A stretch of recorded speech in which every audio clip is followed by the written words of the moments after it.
Brexit negotiations could collapse by Sunday unless the European Union shows some movement on its red lines, Housing Secretary Robert Jenrick has warned. Brexit negotiations have so far failed to return a conclusive trade agreement for the UK and the European Union to roll out from the end of the transition period on December 31. Boris Johnson agreed to intensive talks until Sunday, when he expects there to be a firm decision on the future relationship between Britain and the bloc. Housing Secretary Robert Jenrick warned Brussels has to show us some movement to keep the Prime Minister from walking out of the talks. Speaking to ITV Peston, Mr. Jenrick said, "The next few days are going to be an intense period for Lord Frost to see if there is a way forward. But I am afraid there are some very significant disagreements on the areas we've been aware of for some time." If the EU wants to bridge that divide, they are going to have to show some movement. The things we are asking for, I think, are still entirely reasonable.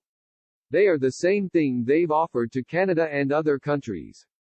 Mr. Jenrick also insisted Boris Johnson will not compromise on sovereignty as he reiterated Britain's independence from the EU is paramount to the success of Brexit.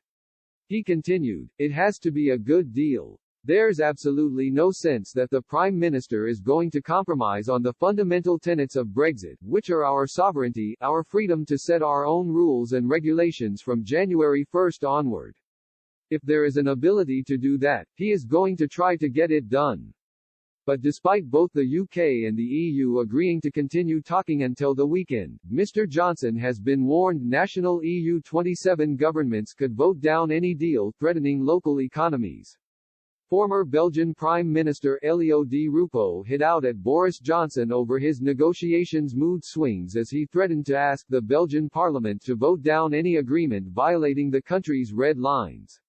Writing on Twitter, Mr. Di Rupo said, "It's been months that we live according to the mood swings of Boris Johnson.